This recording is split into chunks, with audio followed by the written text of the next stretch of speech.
Dwayne Sands. I'm Jamel Booth. And our company is Easy Bud. Easy for you. Easy for me. Easy for everybody.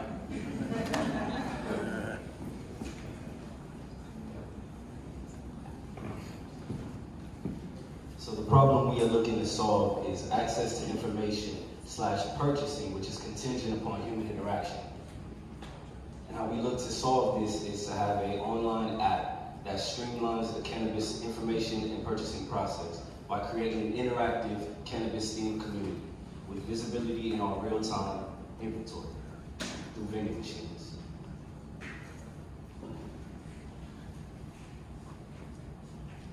So our technology and workflow is our Easy Bud app. First, you're going to set your location. Then you're going to sign up. You're going to hit continue once you enter some basic information. You need a driver's license, which you scan. You're going to hit done. Once it's entered, you're going to pick one of 4 products, edibles, followed by gummy bears. You're going to search for a vending station. It's going to find the nearest one. You're going to pick 1 of 3 or whichever pops up. You're going to pick a payment option, and we choose cash. It's going to give you a total of your gummy bears, followed by taking you there. You're going to be on trip. Once you get there, arrive, and you're going to rate your product. You're going to give the stars or message and hit send, followed by feedback, hit OK, and the feedback loop starts here.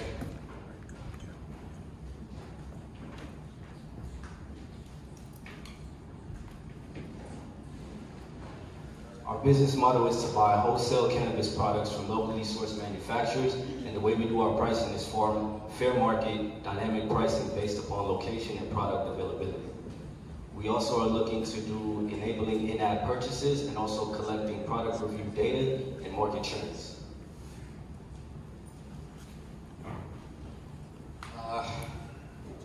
Market strategy.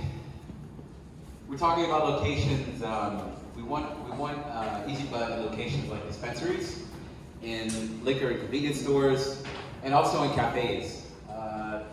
In terms of market expansion for Easy Bud, we would like to start in LA in year 1. In year 2, we want to be moving into SoCal, and by year 3, we're expecting statewide coverage. Year 4 is for us to investigate broader markets like the Midwest.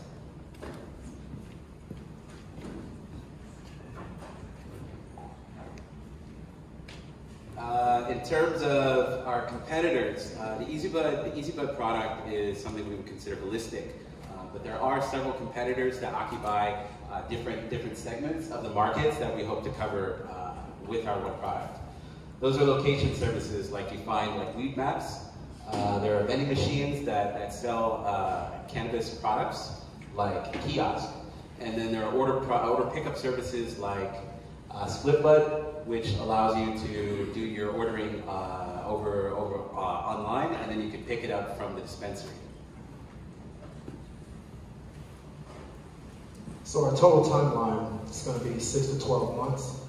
These are going to run concurrently to each other. That includes app development, manufacturer relationships, and local partnerships, followed by obviously at the end, once the app is completed, before market beta testing.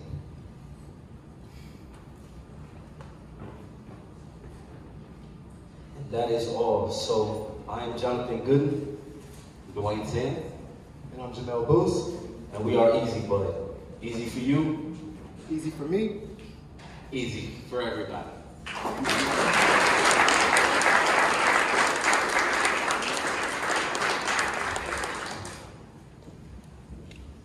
You just jump in. Okay. Okay. So are you technically a dispensary, and also you talked about how you didn't necessarily distinguish how you're different, or like why you exist. Address it. So based upon what exists right now, we have competitors specific to Green Box, we have Kiosk, and then we also have American Green vending machines who manufacture vending machines specifically for cannabis products, but they aren't necessarily in-app purchases or anything like that. So that's the way we differentiate ourselves, and we also are going to be doing community building. So that way we have a consumer base that is also going to be kind of like ready, where they also connect to all the information that we have available in-app for all the products that are in our vending machines. So have you guys done any research on which states would allow for vending machines to sell marijuana, legal cannabis, and also how you can accept credit cards or to purchase cannabis currently. So today, Arizona is a leader in vending for cannabis products. They have a significant, I guess, market share of that. There are vending machines in California, I believe they're in Northern California, in a few different states in the Pacific Northwest. And so this would not signify like a new arrival per se. It's just a new paradigm in terms of how it actually works from start to finish. And those vending machines take cash and credit or just cash? So as we know it accepts cash because credit card transactions are not allowed yet because of the ACH. So the clearinghouse has to be able to be something that legislation is passed in order to be able to move forward with that. So if we're on the forefront of that, when we have credit card transactions, which now exist as debit card transactions here in Los Angeles because it's associated with money in an account. What's the justification to go pick up versus direct delivery? Like, user, like what's the logic on it? So even with direct delivery, you're talking about some human interaction. There is the need for the interface with someone. People who our target audience is people who necessarily don't have a deep information or knowledge base around cannabis purchasing and usage. Those folks may want to just walk in to a place that has cannabis. They want to be able to just interface with technology to get it, and they don't necessarily want to talk to anyone. Would you mind expanding a bit on the revenue model?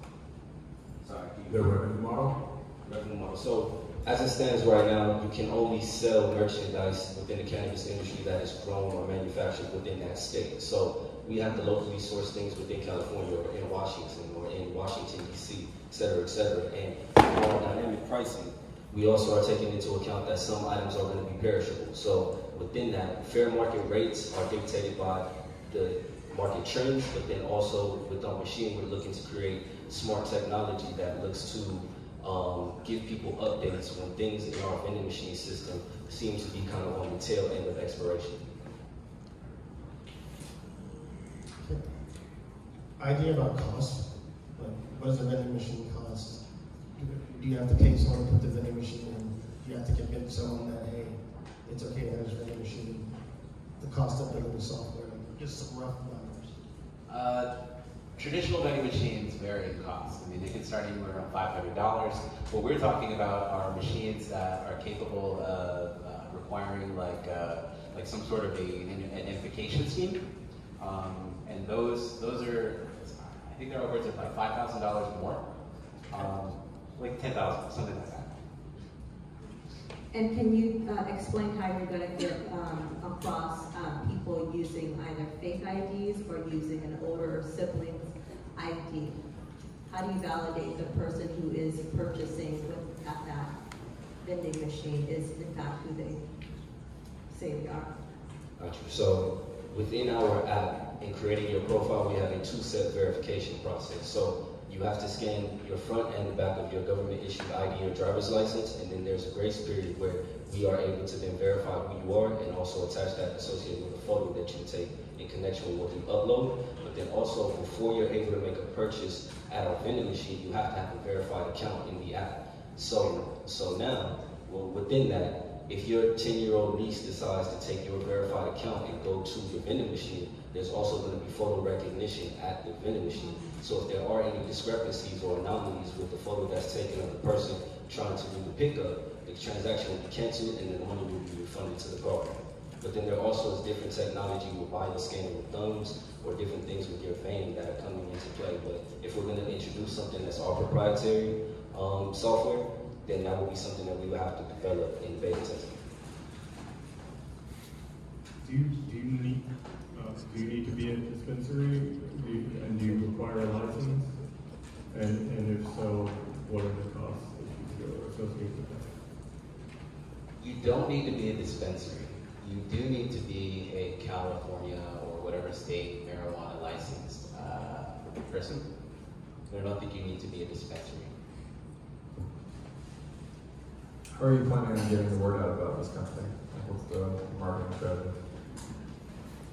So in the same way that Airbnb was able to build its base by going to festivals and different things like that, we look to kind of follow the model of Airbnb and also Red Bull by being connected to culture. So culture is capital, and in that, being able to transition what people already have associated with the cannabis industry, removing stigmas, and also being a part of the social justice movement that moves the conversation forward around cannabis and cannabis purchasing.